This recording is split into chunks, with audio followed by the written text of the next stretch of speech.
사실 지금 시점 6월 7일 기준으로 이제부터는 기대 수익보다 기대 손실이 큰 구간이 아닐까.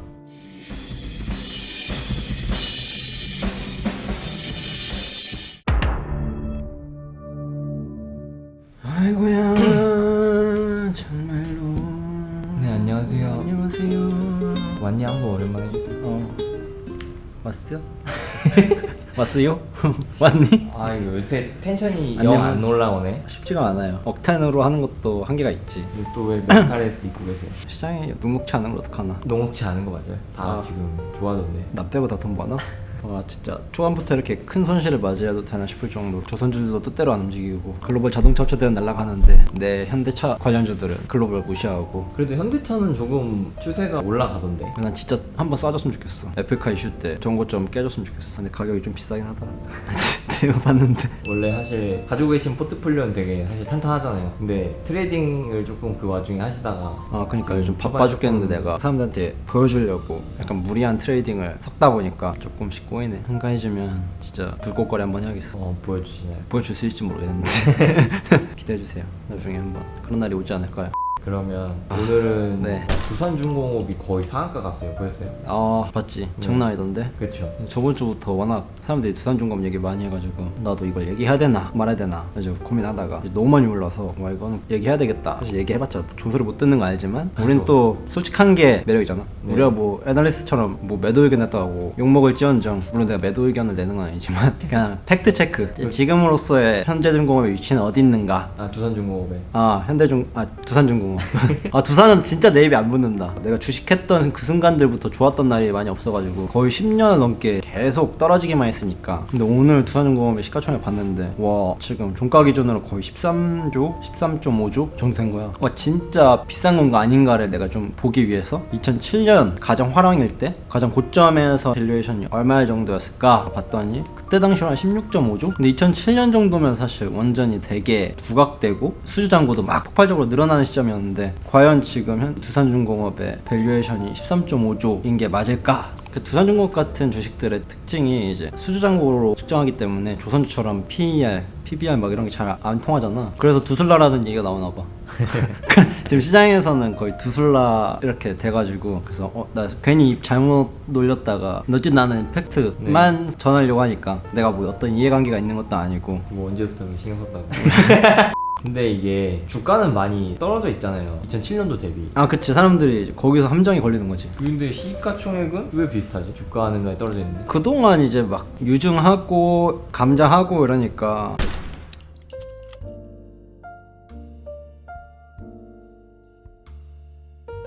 두산그룹의 모든 계열사들은 유상증자를 어마어마하게 썼다. 두산인프라코어도 그렇고 내가 유상증자 진짜 많이 당해봐가지고 진짜 열받았던 기억이 있어. 그래서 금감원에 신고까지 했을 정도로. 정말요? 정말 두산이랑 사이가 안 좋았구나. 두산 유증에서 내가 신고한 건 아니고 거의 선침해하는 세력들이 있어가지고. 그치. 두산중공업을 신고할 수 없대. 그러면 사실상 2007년도 초하락 때랑 지금 기업 가치가 거의 비슷한 거네요. 근데 이제 말 그대로 주식의 수가 늘어나니까. 그치. 주식의 수만 늘어났을 뿐이지 우리는 항상 기업을 평가할 때 시가총액으로 평가해야 되는데 사람들은 이제 과거의 차트를 올려놓고 과거의 가격으로 회귀해야 된다. 이제 이 논리에 빠지면은 진짜 바보 같은 짓이 되는 거지. 그러네. 사실 지금 시점 6월 7일 기준으로 이제부터는 기대 수익보다 기대 손실이 큰 구간이 아닐까. 사실 지금부터 2배라고 하면 27조인데 27조는 두중 역사상에 넘어본 기억이 없고 원전이 그렇게 초호황일 때도 넘어본 기억이 없고 어느 정도가 적정 가치냐라고 했을 때 굉장히 매기기 어렵다. 이게 또 단순히 10년 뒤 미래를 끌고 온다라고 하는 것도 웃긴 게 10년 뒤 잘 될지도 모르는 건데. 지금 두산중공업이 10년 뒤에 주가를 끌어온다라고 하면 오히려 할인돼야 돼. 현재부터 2040년까지의 원전 에너지 증가율이 19%, 10년, 20년 뒤에 증가율이 19%면 엄청 적은 거지. 그것만큼의 성장력밖에 안 남았다고 하니까. 그리고 실제로 두산에서도 발표한 사업 내용을 보면은 2025년에 원전 수주는 절반으로 줄이고 재생에너지 쪽을 늘린다 라고 발표되어 있어. 전체 수주 잔고도 2025년에 9.7조 정도를 목표로 한다. 올해 목표가 8.7조인데 어떻게 보면 시장은 2007년의 주가를 따라가고 있는데 2025년 수주 잔고가 10조를 얘기하는 건 굉장히 매력적이지 않은 수치지.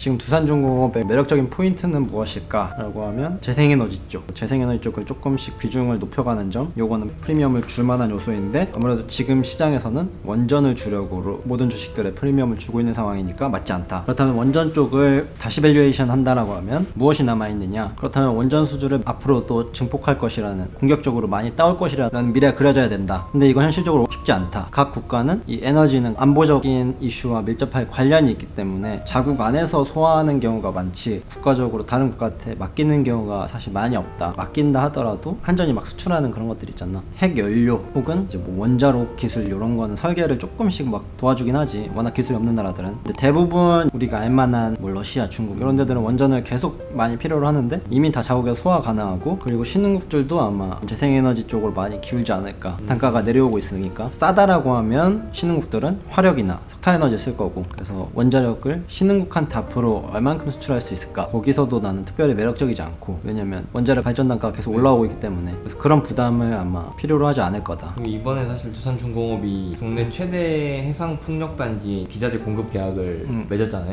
한 1,900억 정도 규모라고 하는데 이게 주가를 올릴 정도의 빅 이슈인가요? 계약금이 10%라고 하면은 뭐 1.9조 정도 되려나? 그런 상황이라 그러면 해상풍력에서는 나는 프리미엄을 줄 수 있는 요소라고 봐. 세 번째로 매력적이라고 지금 시장에서 평가받는 거는 두산중공업의 부채 비율이 뭐 250%에 육박하는데, 어쨌든 지금 재무가 상당 부분 두산그룹 전체에서 개선되고 있는 모습을 보이기 때문에 신용등급이 올라갈 거다. 올해 이제 두산중공업이 거의 6분기 만에 이제 IR 발표한 자료가 있더라고. 영업이익도 굉장히 늘었고 이번에 완전히 흑자 전환하고 두산 자체가 턴어라운드를 한 것 같아요. 그동안에 두산이 그렇게 할인됐던 이유 중에 하나가 사실 재무 부담이지. 작년까지만 해도 두산 베어스를 팔아야 되니 많이 막 이런 얘기가 나왔었는데, 또 작년에 이제 정년퇴직자들을 쭉 정리하고 나서 아무래도 인건비적으로도 개선이 됐고, 그래서 재무적으로 재평가받고 신용등급이 올라감으로써 발생하는 이자가 훨씬 더 줄어들 것이다. 지금 BBB-인가 그런데 이제 BBB 플러스로 올라서면은 아무래도 이자로 감당하는 부담이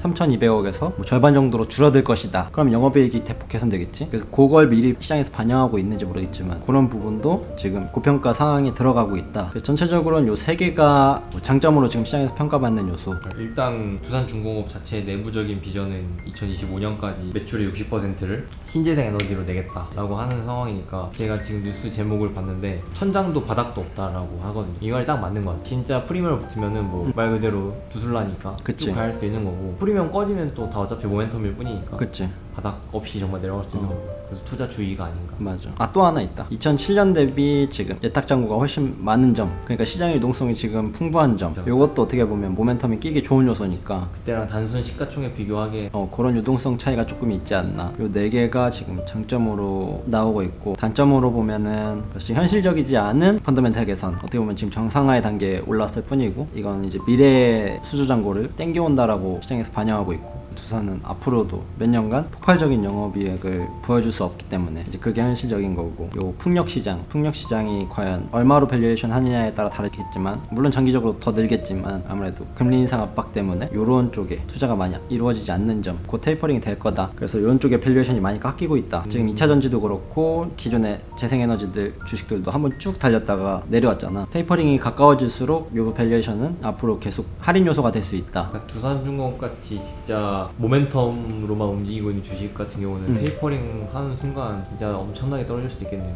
그치. 더군다나 테이퍼링 하면 전체적으로 금리가 오르는 상황인데, 부채가 많은 상황이니까. 부채가 굉장히 많은 상황이고, 그렇죠. 그랬을 때 유리하지 않다. 언제나 요 두산그룹은 항상 이렇게 폭발적으로 오르면 유상증자를 해서 이렇게 했던 경험이 있기 때문에, 과거를 빗대어 보면 유상증자를 계속했던, 과거에는 이제 버티기 위한 유상증자였겠지만 두산 전체에 그런 이슈들이 있었다. 조금 뭐 현재가 어느 구간인지 모르겠지만 여러분들이 그거에서 잘 맞춰서 투자하셔야 되지 않을까. 아직 두산중공업을 가지고 계신 분들이 아니면은 이만큼 올랐는데 이 상태에서 신규 투자를 생각하시는 게, 지금 뭐 투자할 게 없는 것도 아니고, 여기서 난 진짜 더 많이 올라야 2배. 난 2배도 말이 안 되고 50% 더 올라도 말이 안 된다고 생각해요. 시장 유동성에 따라서 약간 지금 변동 요인이 되는데, 지금 원전주들의 전체적인 상태는 저평가였다가 사실 정상으로까지 회귀를 했어야 되는데, 네. 정상은 이미 지장 넘어섰고 이제 이제 프리미엄 구간으로 들이선 거지 굉장히 과도하다라고 평가되고 있고 원전에 투자하려고 했으면 진작 했어야지. 근데 지금 와서 이제 와서 거의 2007년에 가까워지는데 사람들은 이제 과거 주가만 보고 그렇게 투자하잖아. 그럼 당연히 10만 원 가야 된다라고 생각하잖아. 근데 10만 원 가면 30조 넘어. 그니까요. 그래서 항상 그런 생각을 여러분들이 하셔야 되지 않나. 그래서 과거 차트만 보고 그 가격을 가야 된다라고 하는 건 절대 있어서는 안 된 일이다. 펀더멘탈이라는 거 괜히 보는 게 아니니까. 그 당시의 주가를 보시려면 그 당시의 시가총액을 아셔야 된다. 그래서 이게 반드시 오늘 알아야 될 부분. 이제 차트에 그려져 있는 가격이 그 당시의 기업 가치가 아니라 그림일 뿐이고 그 당시에 시가총액을 보시고 그리고 현재의 가치의 시가총액을 보셔야 된다. 그 과정에서는 뭐 유상증자도 있고 감자도 있고 주식수를 늘리고 그리고 그걸 또 쪼개는 이제 그러한 작업들이 뭐 기업 내에서 오랫동안 이어지기 때문에 과거의 차트는 의미가 없어지는 경우가 있다. 그래서 항상 여러분들이 기업 평가할 때 그 차트만 보고 그 주가를 가야 된다라는 건 시장에서 맞지 않는 말이다. 그래서 이 개념을 오늘 꼭 숙지하시고 여러분들이 투자에 임하셨으면 좋겠습니다. 그럼 뭐 제가 뭐 도움이 됐을지 모르겠지만 객관적인 시선으로 시장을 한번 평가해봤습니다. 그러면 저는 또 다음 시간에 뵐게요. 안녕.